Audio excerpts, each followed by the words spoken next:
Bienvenue dans cette nouvelle vidéo de présentation. Nous allons évoquer aujourd'hui le module des lettres et convocations et donc partant du tableau de bord regroupant l'ensemble des intervenants, nous allons cliquer sur le lien lettres et convocations qui permet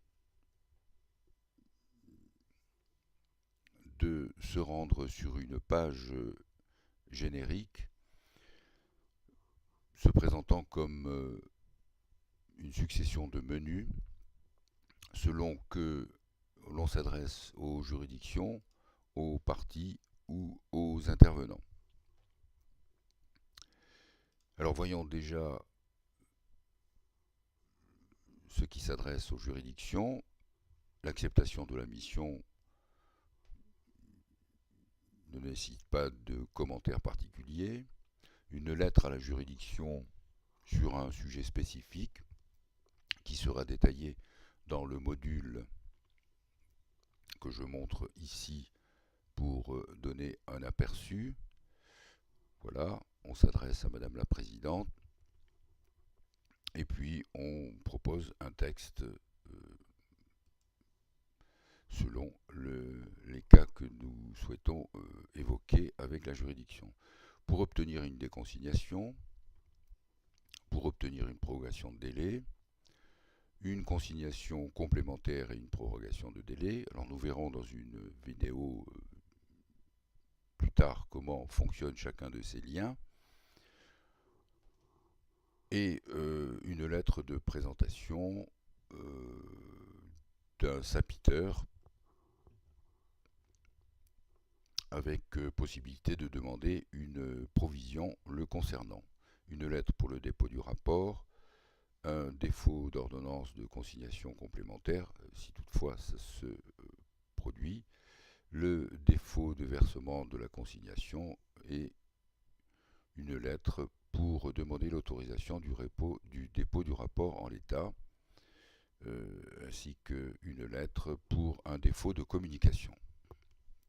Donc voilà pour les juridictions. Pour les parties, la diffusion de la charte au PALEX, la prise de convenance, que nous verrons de façon détaillée, une convocation initiale et une convocation en cours d'expertise, un renvoi sine die, un renvoi à date fixée, une lettre circulaire sur un sujet déterminé, un bordereau de diffusion par voie de message électronique, une lettre pour transmettre un devis d'intervention, par exemple d'un sapiteur ou d'un intervenant extérieur, un message par la plateforme si toutefois vous accédez au module en qualité d'utilisateur premium, une lettre à un avocat sur un sujet spécifique avec une copie bien évidemment à l'ensemble des intervenants,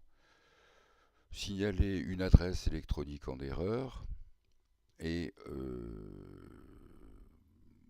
procéder à la clôture des opérations en vue de la rédaction soit de la note de synthèse soit du rapport, notifier la note de synthèse en fixant éventuellement des délais, notifier le rapport d'un sapiteur et notification du rapport selon les termes de l'article 282. Donc ça c'est voilà pour les parties. Pour les intervenants extérieurs, une demande de proposition technico-commerciale, confirmation d'une date d'intervention, pour l'instant ça n'est pas encore développé. À ce sujet, je vous invite à signaler toutes les évolutions que vous jugerez utiles et le système tentera de les développer dans la mesure du possible. Et puis une lettre ou un courriel à un intervenant sur un sujet spécifique, un accusé de réception du rapport et des observations et une notification des observations des parties. Alors on voit que ces deux derniers sujets ne sont pas encore développés.